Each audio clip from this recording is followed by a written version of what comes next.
Hello and welcome to Fine Art Podcast, where the podcast is fine, but the art is fine. My name's Keegan Shiner. I'm the host of this podcast, and today is a little different. There's no bridge to the outside of the art world, but we did record this streaming live on Twitch, and so we got some questions from the chat, which is kind of the same concept. So moving forward, we're going to be streaming these on Twitch.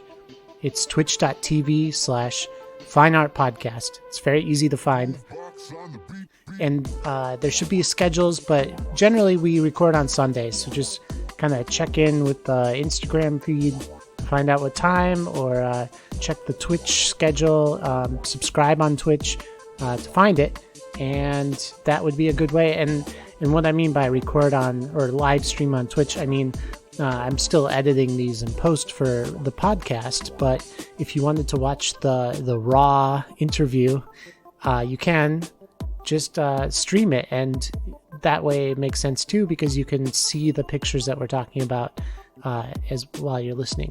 That being said, my guest today is a really very extremely amazing and talented artist. He's a painter, he's a collage artist, he makes sculptures, he does installation, and we talk about a range of topics in this interview, and his name is Cal MC Rice. Cal Rice, his website is calmcrice.com, and we talk about why in the interview. And if you want to follow along, you can go on his website, calmcrice.com. Also, the video of this is up on Twitch, twitch.tv/Fine Art Podcast. I appreciate you listening to this podcast. It's going to remain a podcast, but I just want to throw that out there in case anyone wants to watch. I'm not much to look at, but the art is what this podcast is all about.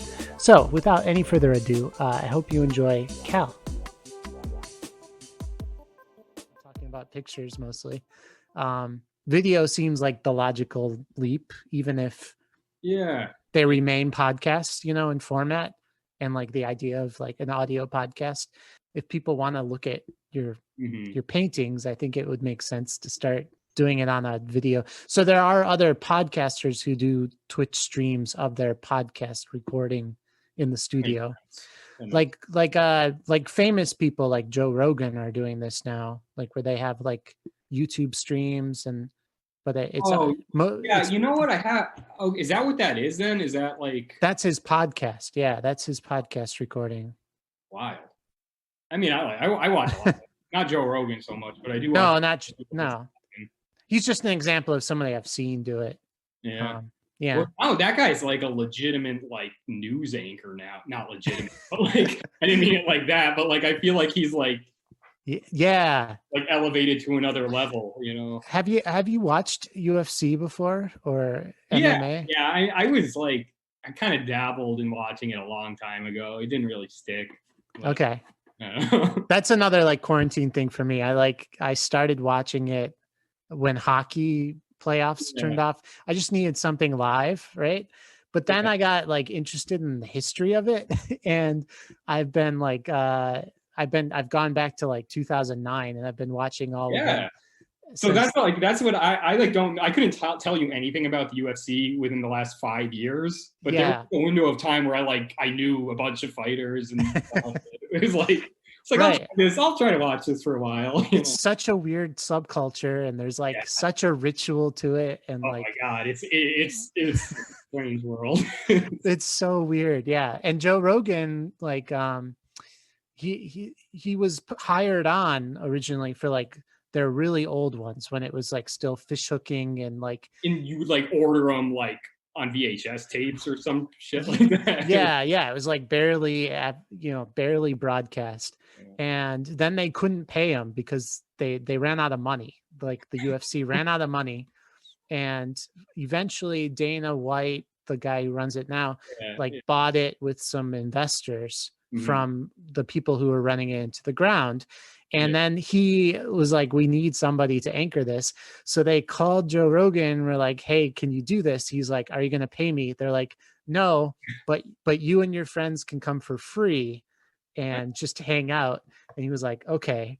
So that's not the worst deal though. If you like yeah, it, you know what I mean? exactly. Sure. So he ended up going for free for like a while, and then they eventually became like their main anchor and commentator and everything. So I both of them. I don't think those two like exist independent of each other.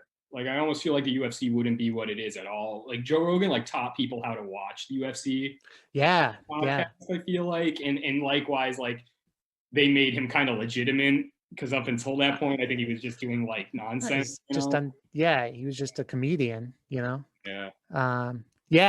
I think so too. Because watching it without him is like, oh, it's almost boring, and they're really not as good. Yeah. Is this all live right now? This is all live. Nobody's watching though. Oh yeah, maybe somebody's watching. Hello, people on Twitch. I'm looking the wrong way. This way. Cool. So Cal, so this podcast just starts. We just get going. So we're already going. What is MC? What's MC for? My middle name is McCarthy. McCarthy. Okay. And so the California Rice Company basically takes up any Cal Rice thing. Oh, really? Yeah. It's kind of unfortunate. So like I can't. Oh no. Yeah. So I had to throw that in there just to switch it up a little bit. Have you had their rice? You know what's weird is like every time I've like explained this to people, I've always been like, yeah, everybody knows the California Rice Company, but like I don't know if I have. I don't know if they are a big rice company. Is it California Rice Center? Yeah, probably. Maybe it's called something. Maybe it's just Cal. So if I just go Cal Rice. Yeah. calrice.org. It's an environmental crop. Yeah, that's also my website. No. Oh yeah. I'm really Cal Rice News, California Rice News. Yeah. And then there you are. You're pretty close. Yeah, I try. There's also like what is it? There's a Rice University in Cal State or whatever too. So I always get confused with colleges and stuff too. Oh, funny. Yeah, Cal. Yeah. It's amazing. Oh, look at these birds. So much better than my website. This is your website. So when did you start taking videos of birds? Yeah. Things have changed a lot since last time I saw you. Oh no. Okay. So you are a painter and a collage artist, more like a sculptor. I guess. I mean, I think I definitely dabbled in a few other things. I'm a painter though, mainly. Okay. I don't do much else these days. Okay. And you, how would you describe your work for people? Surrealism? Yeah, I mean, for like lack of a better word, I feel like, it's like surrealist. It's kind of like, it's graphic, it's illustrative, very like, maybe not bright. I don't know. It's comic influenced, I guess. I don't know really how I would describe it without seeing it, you know. Without seeing it, you want to see your work? No, without like somebody else, you know. It's like here it is. Describe it. This stuff. I'm just kidding. It's like I don't know. I think graphic. Yeah. It's surreal. So yeah. So rewinding a little bit, where are you from originally? New York originally. I upstate New York. I grew up between there and Western Massachusetts, so I kind of split my youth between the two places. Like the boonies, like middle of nowhere type place. Yeah, I'm from the middle. I was from the middle of nowhere in Western Mass, and even further out in the middle of nowhere in New York. Like, oh wow, up in the Adirondacks, kind of right near the Canadian border, near Montreal. So okay, that would be the closest city to where I was. By Niagara Falls and everything. Other side of the state. It's kind of weird. Like, so like I'm up near where like Vermont and New York kind of hit the Canadian border. Okay. Yeah, because New York goes like winds around, right? And no one knows anything about any of that stuff, so it's like doesn't matter. I'm from the Midwest, so I don't even know this area. Yeah. Okay. So by Canada. Yeah. Did you play hockey as a kid? No, I didn't. Oh, I can barely skate, weirdly did you enough. play any sports? Yeah, I played a lot of sports when I was younger. Right up until I was like 16 or 17. And then I switched schools. And then when I switched schools, I kind of just like stopped. Why did you switch schools? My parents, my mom got a job in upstate New York, and that's where all my family was from. Oh, And okay. so it was just a bunch of stuff. And so I had lived in upstate New York, moved to Western Mass, and then when I was 16, went back up and finished my last years of high school there, and then that was it. In the town, the original town, or like a different town? The original No. town. Yeah. Oh, really? Okay. Did you know all of your friends that Yeah, were I knew a there? bunch of people there. Oh, wow. It's a small town. I mean, it's like I knew everybody. Was it weird coming back? Were they like, where were you? Weird. It was weird. It was really weird. I mean, When I was a kid, I went to first and second grade at the public yeah. elementary, and then I went to a Montessori for a couple Ah, of years, and then I came back in fifth grade, and I was like, I missed like a bunch of stuff that it happened. happened. You I, know? I Yeah. also I also so in between those two places, I spent like 2 years living in Vermont, and I Yeah. went to Montessori school there. It was weird. Oh, weird. Oh, It was cool. so weird. I loved it, but it was the strangest experience. Like It was very strange, the way they did things. They had like a farm at the one I went to. Did so the one I went to, I think it was a little smaller, but it was like it was in a God, it was like in the basement of a synagogue.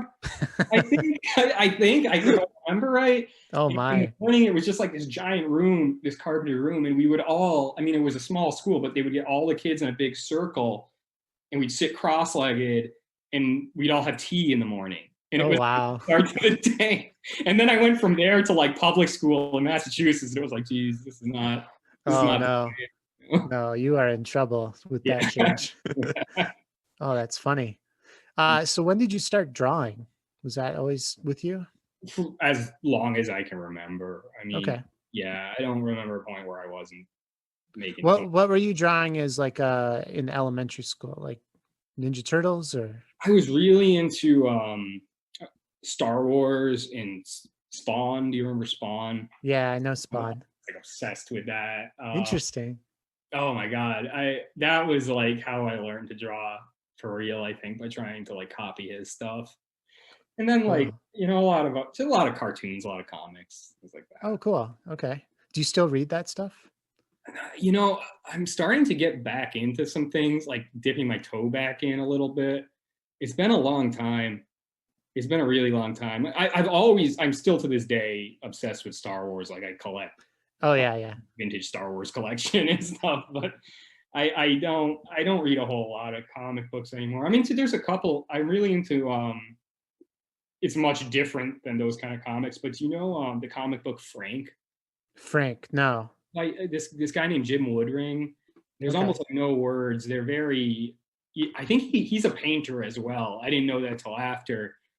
But I had a couple of his graphic novels from like years ago, and I never read them. And then over quarantine, I went through them, and I was like, oh man, I think I might buy like the rest Oh, of the cool. stuff. They're very strange. Yeah, yeah. Yeah, I couldn't even like tell you what they're about. Okay, it says it's surreal and symbolic, which makes a lot of sense why Yeah, you would yeah. like it. Well, I've had them for years, and I was like, oh my god, like this is crazy. So what were you drawing when you were in high school then? Um, In high school, when I was like 13 or 14, I got like really into graffiti, and okay. that was it from that age up until probably like 2 years into undergrad. Like I just Okay. was obsessed. I did other stuff. I did stuff for school and things like that, but like my creative energy all went into that. Into like designing graffiti? Yeah, and Okay. graffiti And what? just being bad. Yeah, Oh yeah, yeah, marking things. yeah, Yeah. yeah. What's like the weirdest thing that you've tagged? I don't know. Um, no one's houses or anything. I wasn't just nothing too crazy. A lot of bridges and underpasses and things like that. And, Oh, cool. and then when I moved to New York City eventually. And then when I moved to New York, it was like everything, but Everything there is graffiti. yeah, it was all fair You game. just peel, if you could peel the graffiti off, like a Oh layer of yeah, graffiti, there's just more graffiti, right? it's just never ending. Yeah. In fact, most walls in New York are just held up by the Yeah, paint. a lot of people don't know that. The infrastructure is solid. It's just solid paint. It's just farmland underneath. Yeah. Covering the graffiti. Oh, that's funny. Cool. So graffiti. And then in undergrad, what made you stop doing graffiti? Um, well, I kept getting into trouble. It was just Okay. it was that was a big part of it. So you got caught. Is that what you're Oh yeah, saying? yeah. Oh, It was it was fun at the time, but it wasn't something, it's not really something you can do into your adult life without yeah. it becoming a big issue. And but How did you get caught? I got caught several times, Keith. I mean, like but just by in the act, in the act by police. Oh, wow. Yeah. Okay.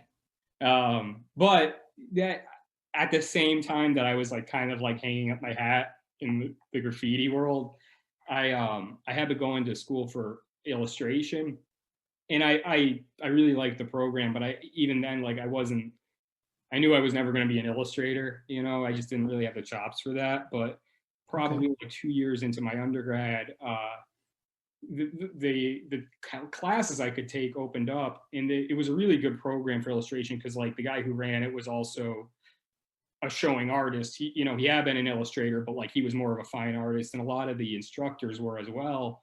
So then a lot of the classes were like geared towards like how to parlay your skills as an illustrator, towards fine art. Oh, And that's like when it was like, oh, like this is something I could do. And that's kind of, it was like those last 2 years where I like developed the style I have now, and it's kind of in that sense. oh, interesting. Cool. Mhm. Yeah. Did you tag your name, your No, own name? no. No. Oh, like messages? No, I had a name, but it wasn't mine. I didn't write like Cal Rice. No, no, no. I mean your like graffiti name, Yeah, right? I would, to put it in perspective, like I didn't really view, and I still don't, the kind of graffiti I did as art. It was much more like about the being a graffiti writer and like, the go getting up as much as possible. And, Right. so, I definitely picked up some skills doing it. And like, there are, there's plenty of like super talented graffiti artists and muralists and stuff. But what I was doing wasn't like artistic, I guess is how I'd say it. Oh, yeah. Okay. Yeah. Because I know some people like they like design these like elaborate graffiti tags, Yeah. right? And but it's like always their name or their graffiti name, right? Their signature. Yeah. Yeah. Or were you more of like the sarcastic on a billboard, like changing the O to a U and it It's kind of like you just have like you make like there's like you come up with the most effective, coolest way to write your name in the quickest amount of time. okay. And then you Okay. just do that over and over and over and over again. Oh, okay. So you did write your Yeah, name. yeah. Oh, okay. But not like when you see like sometimes you see like just super elaborate wild graffiti that's like legal, I guess. You'd call it more like mural, like, Yeah. mural art, but I was not doing that. And, Okay. yeah. It's just, I think it's interesting, Yeah, it was fun. I don't regret much of it, but getting caught maybe. yeah. Interesting. And then I read that you worked on tattoos. Yeah, so when I got out of school, I like wanted to pursue a career in art, but I like didn't have my shit together at the time, and I couldn't afford to stay in the city. So I went back upstate and kind of like floundered around for a couple years, but I starting to get tattooed at the time, and I happened to go to school with like several like really, really talented tattoo artists. And so I was like kind of aware that that was a career. And so I just kind of started doing it and eventually did an apprenticeship and like tattooed for the better part of like 5 or 6 years, I think. But I mean, I didn't really, I loved it. I love the lifestyle. It's a great, if you're an artist and if you want a way to make money on a regular basis, it's an awesome career. But it's like really hard work, and Yeah. it's, and it's pretty much, that's it. Like if you're gonna tattoo, like that's it. And I was also in a situation where like I just, I don't know. There are tattoo artists who are more talented than I was, who are more proficient than I was, who are able to like kind of do what they want to do for Yeah. tattoos because they're so good. But if you're like tattooing at the level like I was, it's like I could do a clean tattoo and stuff, but it wasn't like I was making work that excited me. Yeah. And at that point, it was like, well, why don't I could just get a day job and paint at night at this point. And so that was like around the time I started, like towards the end of that was when I was applying to grad school. And yeah, and then that's when I met you. So I came right from that. Yeah. Okay. So it was like a lot of it was too much time for Yeah. kind Yeah. of not doing your own art project. I've And also just to, like, and honestly, I just like wasn't as good as I wanted to be. Oh, okay. Like, it was like this is I if I spent more time, if I stuck with it longer, maybe, but it was like I wasn't improving at the rate I wanted to, and I just didn't see like a future in it for me, I guess. Yeah. Have you ever seen Miami Ink and New York Ink? And Yeah, I've seen some of were, them. were you watching those while you were like Oh no. apprenticing? Or... Yeah, those are terrible. Terrible. I Oh, mean, really? Oh, I just can't. It's not even that. It's just like those TV shows, like realities. I can't watch that stuff. oh, okay. I was just wondering. I was it's another like quarantine. I think I've watched everything on Amazon at this point. Watched all like Miami Ink and I've stuff. I've watched every show that there is that's ever come out. When I first started tattooing, I went and did an apprenticeship at a shop in Long Island, and when I got there, they were like pitching a reality show. So there was this like woman who was there to like film this because it was just like a weird, unique shop with like a like this very unique owner who's kind of a character. And so they were trying to like film the show to then like pitch it to networks. Yeah. I had no idea. I like was just starting tattooing, and I got there, and like it didn't work. It didn't last that long or whatever. But then like as soon as I got there, it was like a reality show environment. They like there was like, Oh, what do you like think about so and so? I don't know any of these people. Like I don't want to do this. Like it was awful. It was awful. But it only lasted like 2 weeks, and then nothing happened with it. So did they haze you at all when you were an apprentice, or is that all kind of made up? no, I mean it's not really. I wouldn't call it haze. You're not treated like cruelly, but it Okay. is like it's a very old school approach to learning a craft. Like you don't make any money, and you really do like all the grunt work. You kind of just like you just pay your dues. Yeah. But I wouldn't call it hazing. It wasn't like bad. It was just, Okay. Oh, that's good. Yeah. yeah. But looking back on it, do you agree with the no money approach? Uh, I was fascinated by that because here's this like 30-year-old guy on a TV show who's not making any money and has kids on the way. He's I wants mean, to get married, needs to make money. I It's think very interesting. that it serves as kind of like nowadays it's things are very different because it comes from that approach comes from a time when learning how to tattoo wasn't easy. Now you could, I wouldn't suggest it, but if you wanted to, you could just learn off YouTube now, and you can Oh yeah. order all the equipment you need, and you can do, and there are a lot of people do start careers that way. But the idea of the apprenticeship was kind of just to like make sure that you're gonna, I don't know. I don't really know. I don't know if it's fair. I know that the people that I worked with, they didn't let me starve. I was getting money. I'd get cut. I would get a percentage of some tattoos, and like Oh good. they put me up in an apartment. Like I got to live in like the Hey, owners. that's plenty of money, Yeah, technically. yeah. That's nice.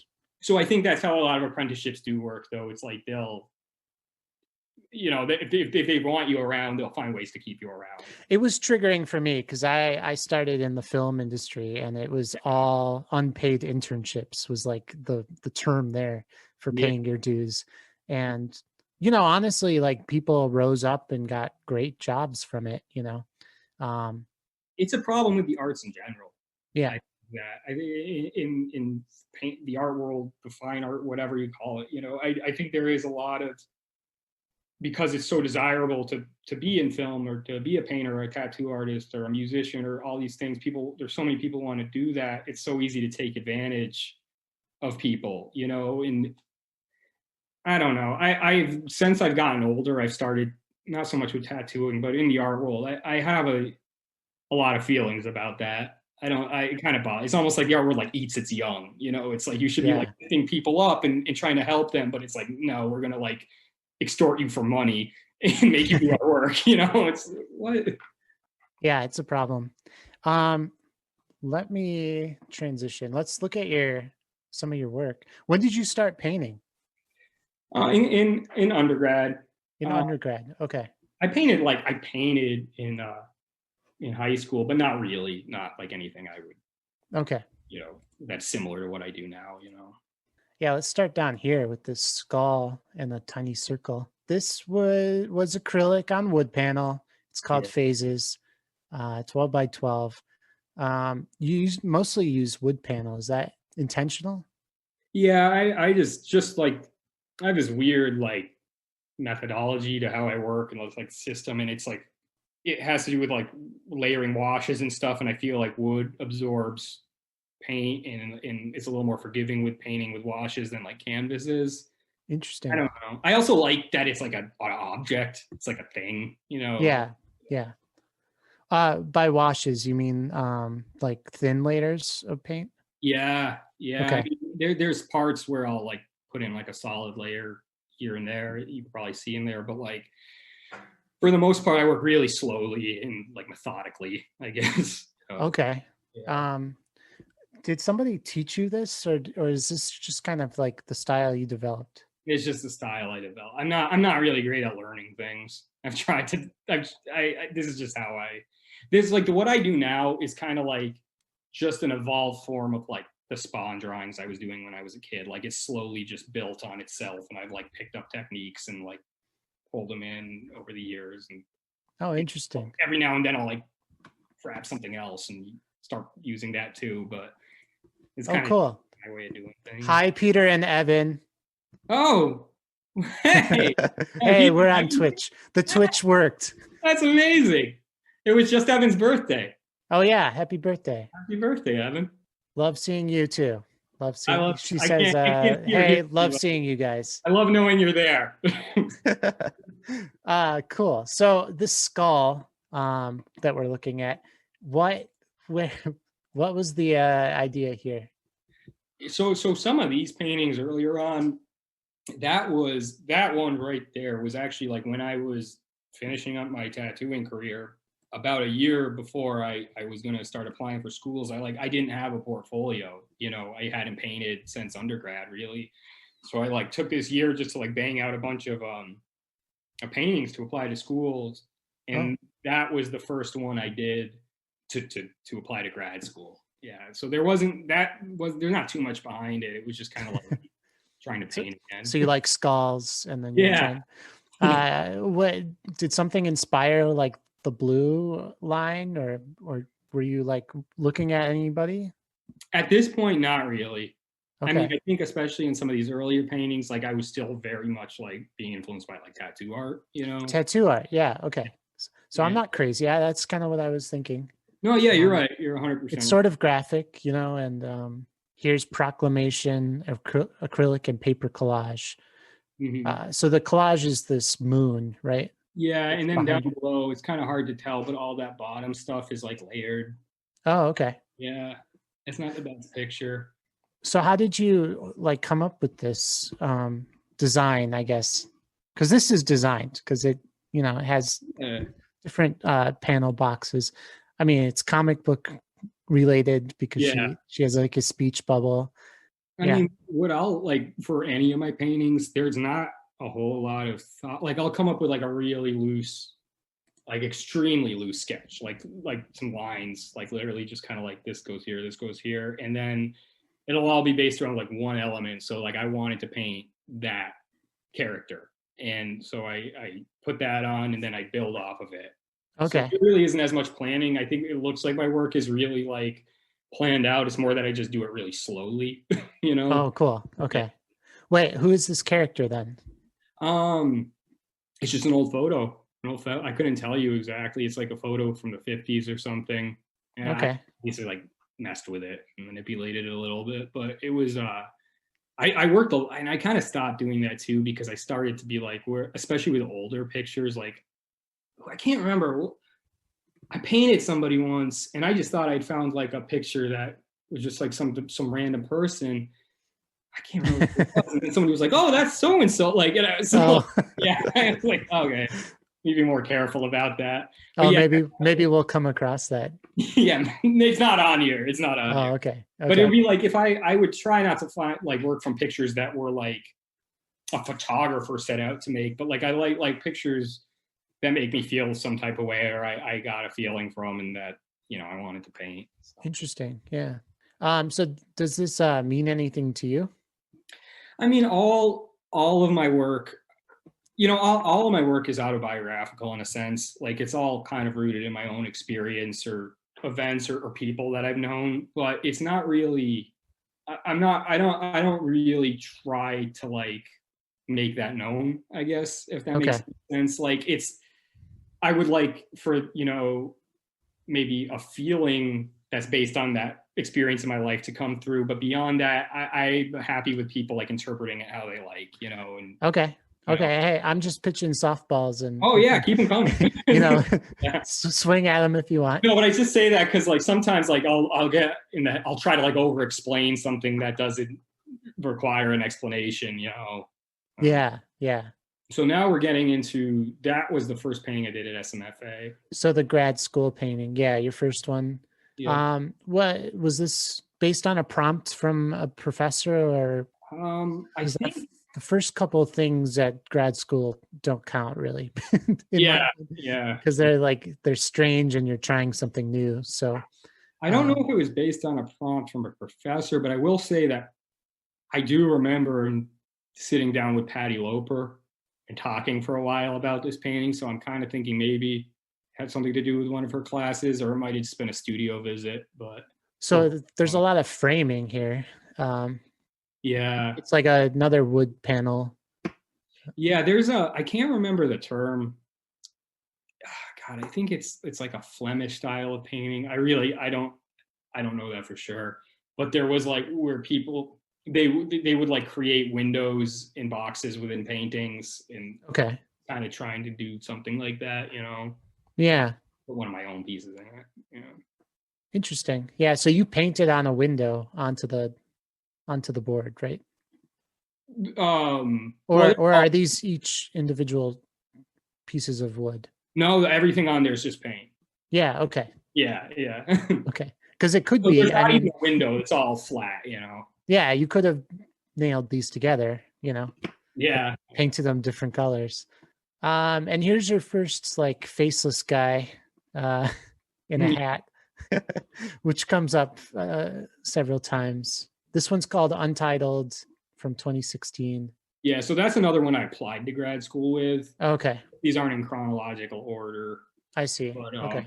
but that painting actually was like kind of I will say it was like a bit of a breakthrough painting for me. Like when I started getting back into painting, at first it was like I was a little rusty. I didn't really know what I wanted to do. And after I finished that one, I think I was still kind of like like experimenting at that Okay. point. When I finished it, I was like, oh, cool. This is how I'm going to do the next like 20 paintings.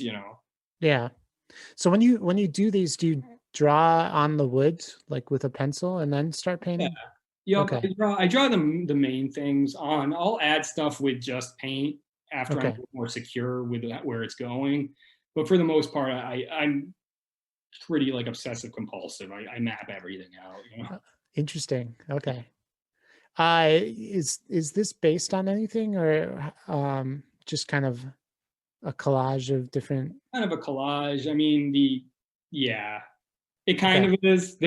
But I don't want to talk about it too much. It's like not that it's even like weird or anything, but I just like it's corny. I don't want to.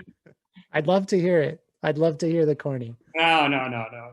It's silly. It's silly. But I mean, it was more like a prompt in my brain to make a painting. But Oh, okay. I would say like at this point in my painting, I was still like not really making work that was necessarily about anything. Right, right. So what was the prompt? Mm, Corny or not, nobody's gonna judge. This doesn't count as your work. I mean, I'm just kidding. It's your painting, but if you uh, don't want to, if you want to say, I'll give you a no, no. I mean it's not even that. Now it sounds more like I guess I don't even know how to describe it. So the building in the building's a school. So the elementary school I had gone to in Western Mass, Yeah. like after I had left, not long after, it was torn down and they rebuilt Oh, it, and it was really, I went in, and so when I went back, it was really weird because it was in the same place, but it was like this like modern crazy building, and not just like this whole new place, and then like I went and walked around it and stuff. So that's like it's my experience. This is the new school and the inside of the school, and oh, cool. yeah. So it's not. I don't even really know how that relates to. And you're kind of like the stranger here. Yeah. Yep. Yep. Interesting. Oh, Like that's cool. in a place that should be familiar, but it's not. We have a question from chat. Your paintings seem nostalgic and dreamlike. Does any of your autobiographical inspiration come from dreams? No, no. You know what's weird is like I don't remember any of my dreams. Oh, really? And I occasionally like I'll have like a weird little like faint remember, but no. Yeah. I have since my wife is pregnant now. Oh my God, I had no idea. Congratulations, Keegan. Oh, thanks. No, I try not to slip this in. Oh, but, should have. But since the pregnancy, I've started having more and more dreams. But Really? then I don't remember them like 5 minutes after I wake up. Yeah. Yeah, I know that feel. I think I had that a lot. Like I'll wake up and be like, "Oh, well, that was wild," and then all of a sudden it's gone. Thanks, chat. Thank you. They say congrats. Okay, so let's come. This is a more recent work, The Well. Ooh, we got to talk about your sculpture too. Oh yeah, yeah. So this is acrylic again on wood panel, gouache. Yeah, yep. It's like acrylic gouache. It's not like watercolor gouache. It's a different type of gouache. But Okay. So it's basically all acrylic. Yeah. So I feel like let's go to your sculpture because I feel like your sculpture started influencing some of your painting. Oh, absolutely, yeah. Yeah. So this was stool, and one of these is one of your original. Well, I guess they're all the same year. You started like gluing together these found objects. Yeah, yep. And making like monoliths. Hey, monoliths is like a popular thing right now. So. Oh my God! This thing is long gone. Yeah, you should put this somewhere. You should just put this in the middle of the woods somewhere here. I love that monolith thing though. I was so excited to see that. Yeah. That was so weird. Yeah. Yeah. It was a little scary. But when they the description in the article was like there's weld spots on the top of this thing. I was like, okay, it's man-made. Yeah. Well, I don't know. I don't know if you saw the initial news report, but it was like I thought I was watching like a trailer for a movie. Right, right. Like, putting down the first people to like, and I was like, yeah, they really made it about aliens. Yeah. Especially given like everything else that's been happening. It was like, God. Chat wants you to put these in nature. I should. These monoliths, yeah. They are in nature now. The aliens have abducted all our stuff and started gluing them together and then sending them back. No, I miss doing this stuff, but it's just like it's a lot of work. It requires a lot of space. What was the inspiration for this piece, though? I was in grad school, and it still is like definitely factor in my work now, but I was pretty focused on like memory and the faultiness of memory and how memories can be lost. And I've always kind of had an affinity for like objects. I collect a lot of stuff myself, just like tchotchkes and random things. Yeah. And I started thinking a lot about like, it's an item that had been owned by somebody else, and then I get it, and like the history that this item has and what that means. And so this is kind of like, so this is a lot. These are the one you're looking at now is it's like 3 lots of junk I bought off eBay, you know. So Okay. you would get like a box from somebody, and you could tell a lot from them by like the stuff they were getting rid of, and so I would just like make these amalgamations out of other people's garbage, I guess. Wait, did you buy boxes of random stuff? Yeah, it was so cool. Interesting. So cool. You Is can that still do it, yeah. is that an eBay thing? Like Yeah, get some random stuff from people? yeah, yeah, and you can even like, I'm upset. I spend a lot of time on eBay. I don't really buy stuff anymore, but I just like, it's just like when I love it. But you can even like narrow it down more. I mean, there's like lots of like there's like a trophy in this. Like you could just type in like lot of youth center trophies or something, and there'll be like 5 people selling boxes of, you know. Wow. Yeah, I mean, maybe they're the best example, but there's some, you know. Wow, generic. Oh wow. And if you Skylander trophies. oh, damn, you can buy those, get those right now. Only 99 cents. But like type in quick just so you can see, type in like I guess like junk, you could type in junk drawer lot or like lot of junk or something. Okay, junk drawer lot. Yeah. Oh wow, this is weird. You know, and there's just, yeah, it's really weird. It's really weird. And sometimes, you know, sometimes it's kind of sad because you can tell like sometimes there won't be stuff that somebody would want to throw away, and it's like, oh, maybe somebody just passed away and somebody's trying to get rid of the stuff, or you know. Yeah. That razor's awesome. See, this would be a good lot. That's a good lot. This is a good lot. Yeah. Like a random plastic jar full of pool balls. Yeah. For playing the game of billiards. And then like, yeah, very patriotic watch too. What and a bolo this? tie? Yeah. That's a bolo tie, right? Oh my God. Yeah. See, it like Theodore Roosevelt glasses. Oh, that's so weird. This is a good one, dude. That's a good one.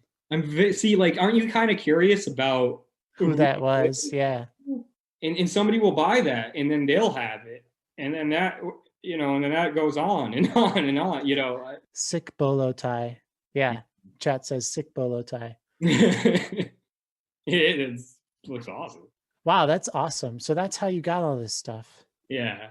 Yeah. Oh, cool.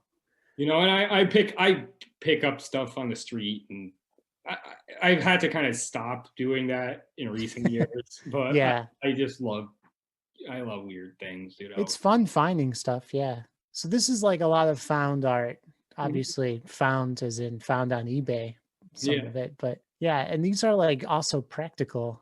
Yeah, so I mean, because back when I was doing these, there was like this weird connection between like memory in the home, you know, in like my home in particular, but like anybody's, I guess, and like the memories that are attached to where you live and things you own and all that. And so I like kind of was trying to like make furniture in a sense that would kind of could inhabit a home.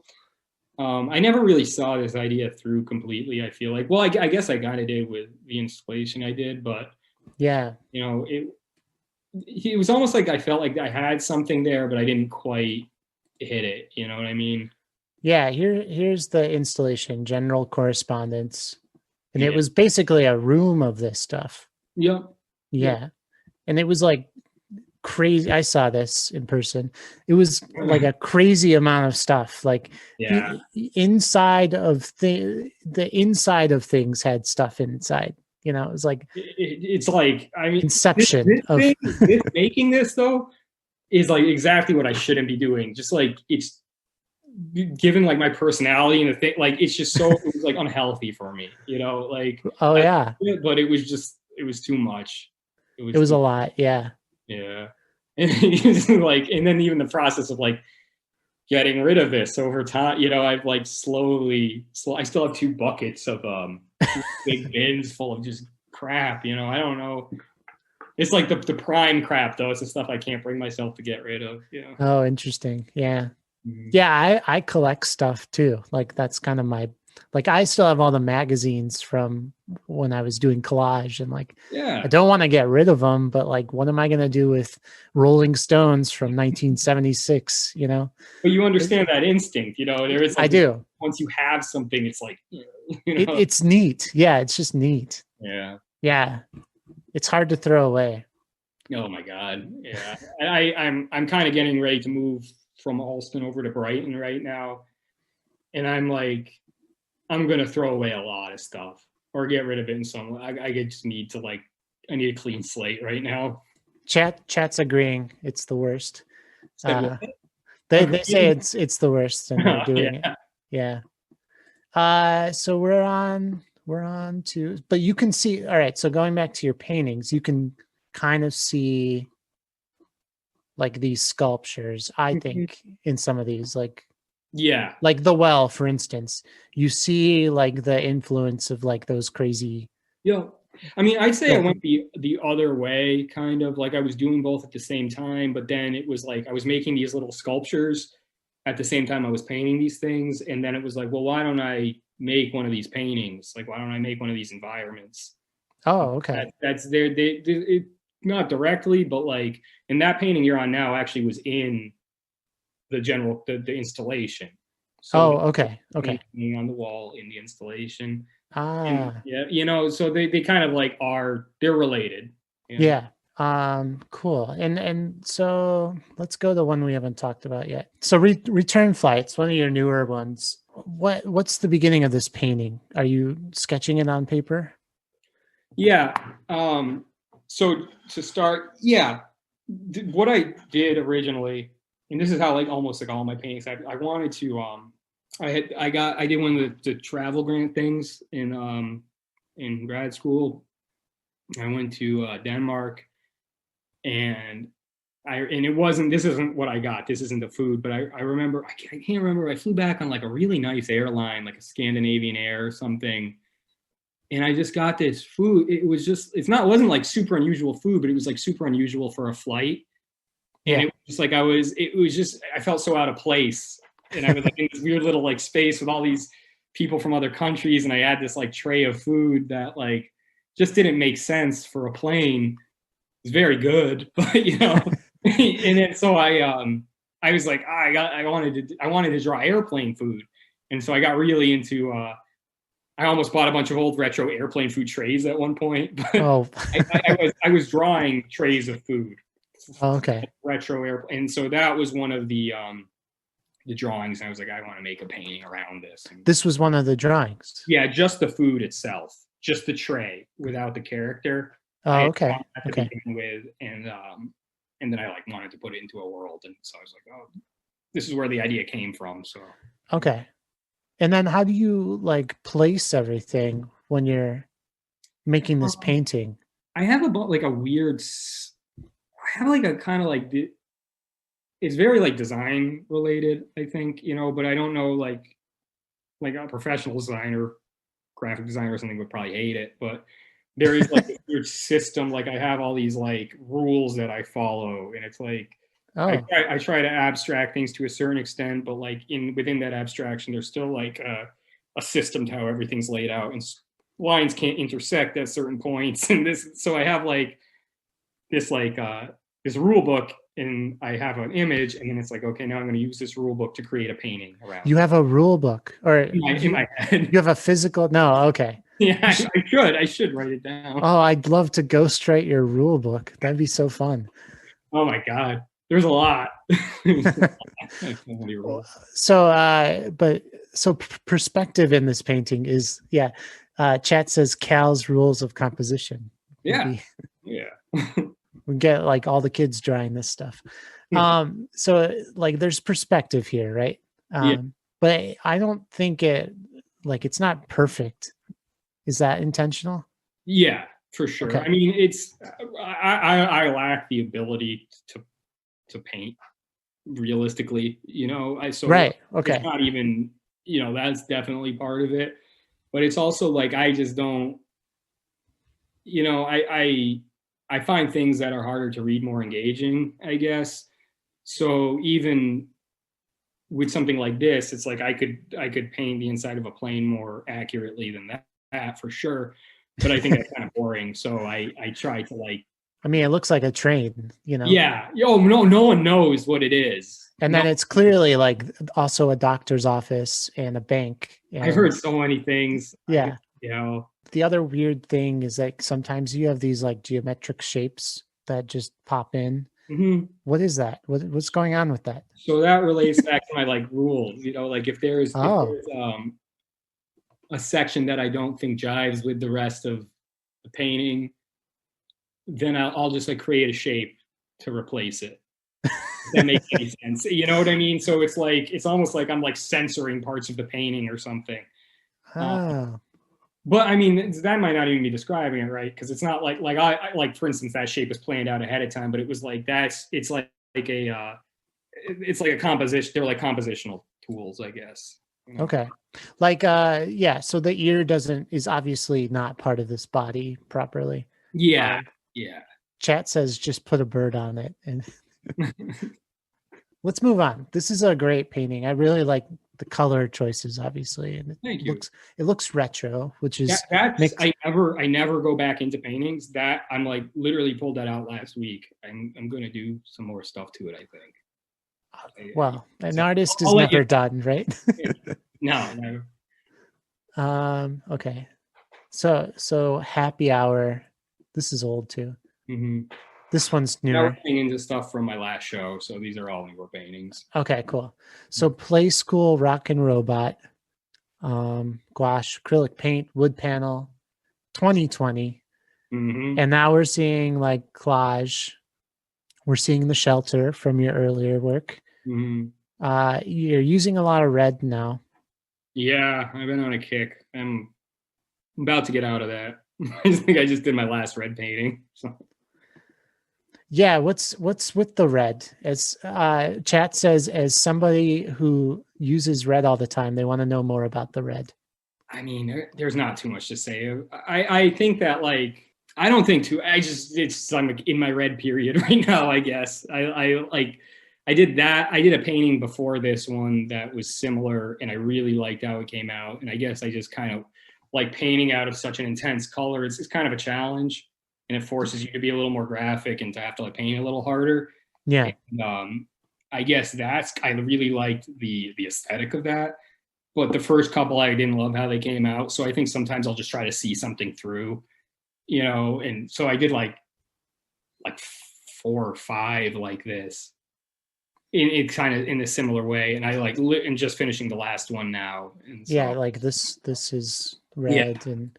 Yeah, you're going through your red phase, right? Yeah, I mean, but it's not like super, it's just like, I dig how it looks, and I kind of just do it until I'm done with it, you know?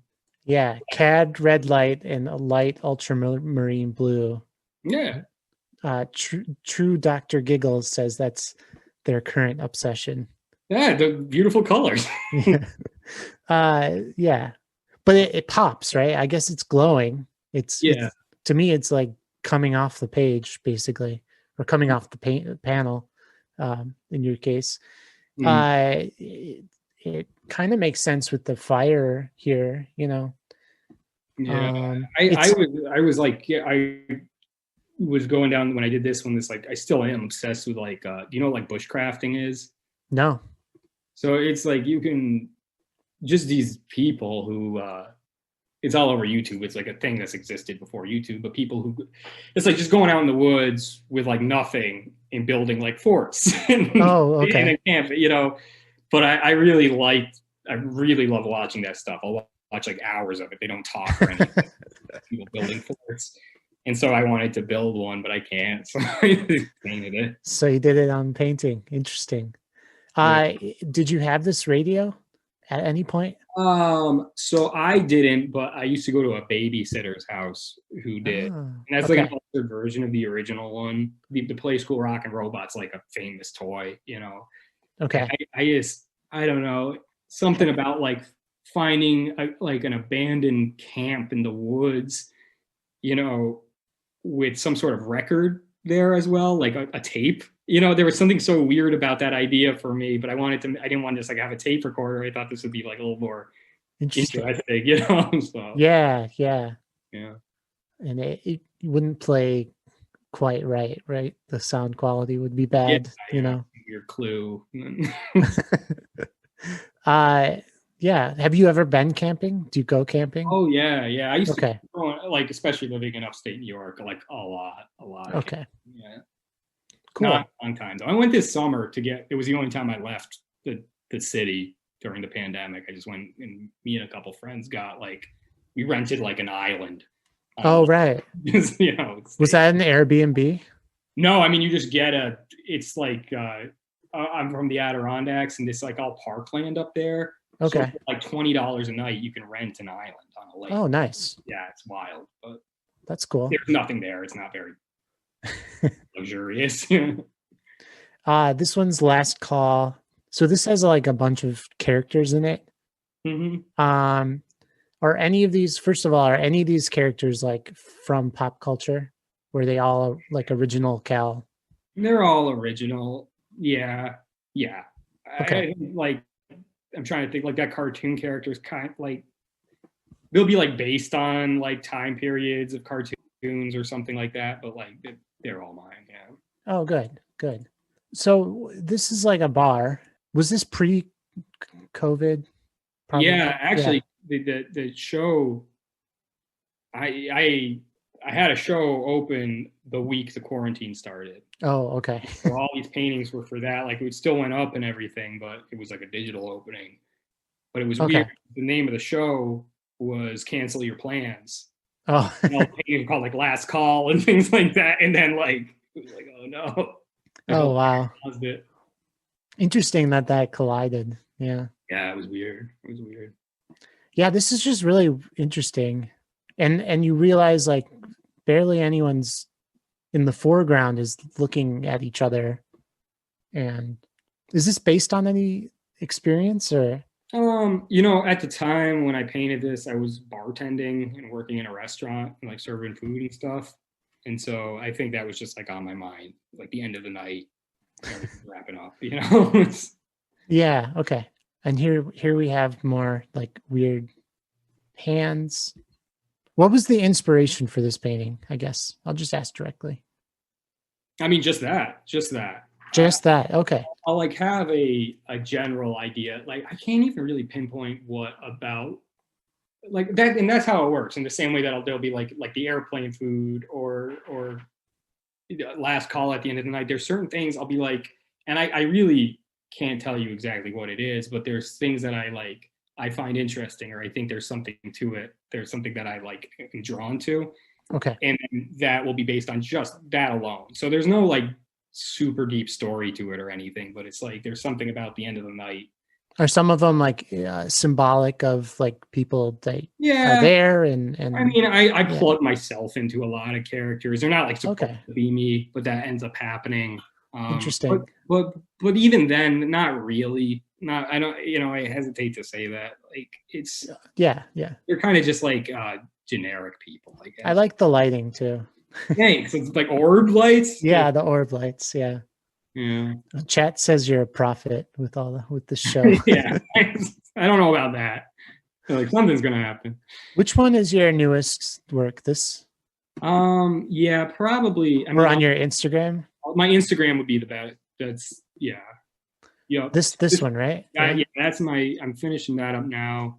Okay. That is my last red painting. That's pretty big. This is your last one? No more after this? Oh, it's on screen. Hold on. Wow. Yeah, my studio's in my bedroom, so it's like I need to get it out of here. Interesting. Oh, that's your bedroom? Oh yeah, this is my bedroom, my dining room, my studio. Oh wow. Yeah, that's why I'm moving. It's too much. That's funny. Does this one have a title yet? Well, I don't know. When I start. So this is the one I started painting this the week or like maybe like a month into the shutdown, and I have been throughout this whole thing. Like, do you remember when who Jake did like that Mars series. Yeah, yeah. Like I kind of been like thinking about that. I was thinking about his work a lot, and I've been thinking about like I don't really have an opinion about the dude either way, but Elon Musk and this SpaceX and all that stuff, and I just thought it was really strange that like, well, you know, there's this like pandemic and there's a civil unrest and there's all this craziness happening, and then like quietly, just like plodding away is this like mission to Mars going on, like that in any other time period would be like had like major news, you know, and throughout this whole quarantine, like this last year or whatever, that's been happening. I almost like in my mind, like it seemed like if like this was like a TV show or if this was a movie, like the opening of the show would be like that. And then you wouldn't hear about it again until the last episode. You know what I mean? Like all of a sudden be like, oh, it was that the whole time, you know? And I don't really, like I said, I don't really have an opinion. I just think it's strange. And I was early when I started this watching, like they were, I don't really know much about it, but they were launching like satellites to assist in the launch.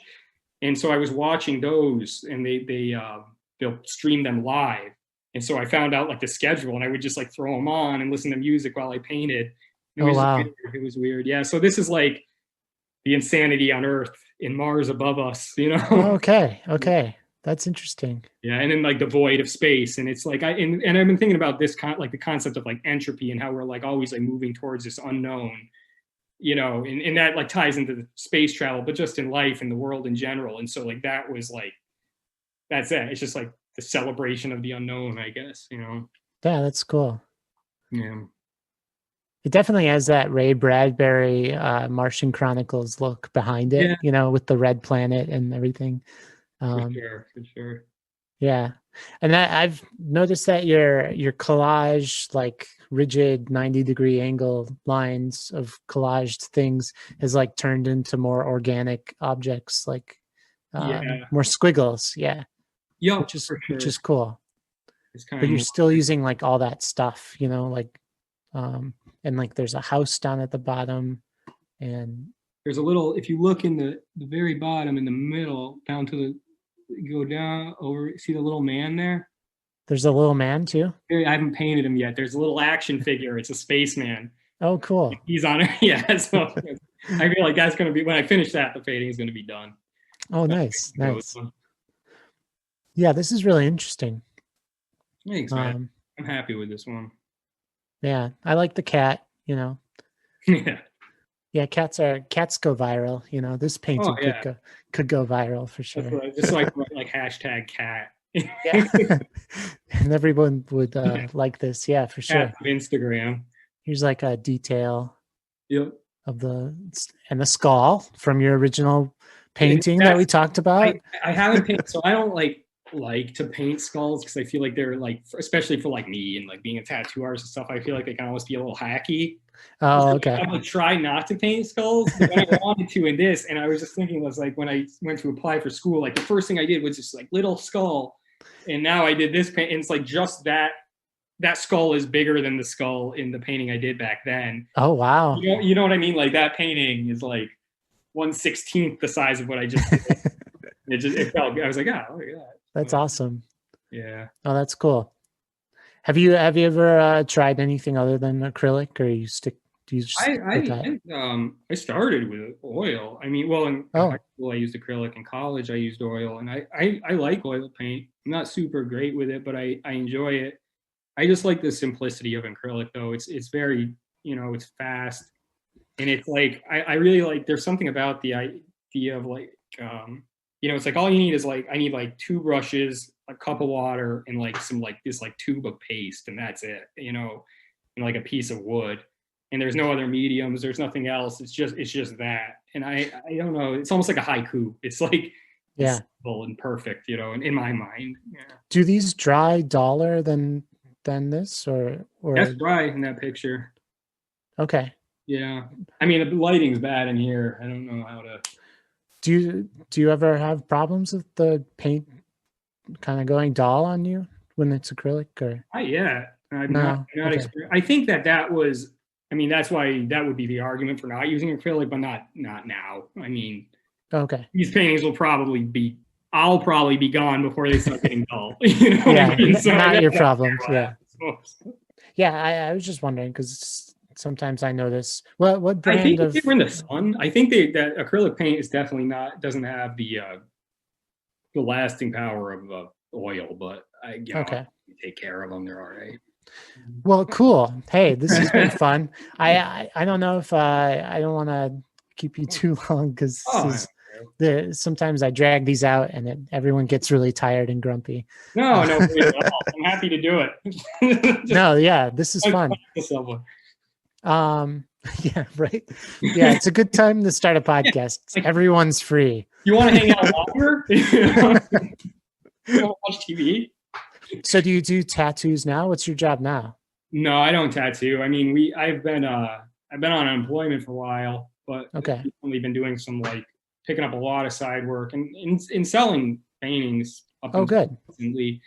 But aside from that, we've been working on with Sam getting ready to open up a gallery. So that's the next big thing. Wait, what's this sign? This Newton Express sign? Oh yeah, so so I've been working with Sam a lot doing these projects. We've just been that's one of we've done 3 of them now, just restaurant logos, and we did this was one that closed in the beginning of the quarantine, and then they tried to reopen and needed to do a bunch of work, so we just went in and did some renovations. And nice stuff for them. Yeah, it looks awesome. It's another one of your red period. Yeah. I didn't even occur to me until I went to post it, and I was like, shit, this is. But I didn't even choose that color. That's just coincidence. That's just clearly your influence here. Yeah, I guess. Yeah. Oh, that's awesome. Good seeing you too, chat. Evan is super excited for the gallery too. Oh yeah, I'm so happy. Evan and Peter. Yeah. And Peter. Yeah. Nice. Yeah. Thanks for joining us. Thanks for watching. I think we're gonna sign off here soon. Thanks for having me. Goodbye, everybody. Yeah. Goodbye. See you, Keegan. Goodbye, Twitch. Goodbye. Have a good night, man. All right. Thanks, Twitch. Thanks, Cal. And yeah, check out his work. Hello, and welcome to what I like to call the end of a podcast.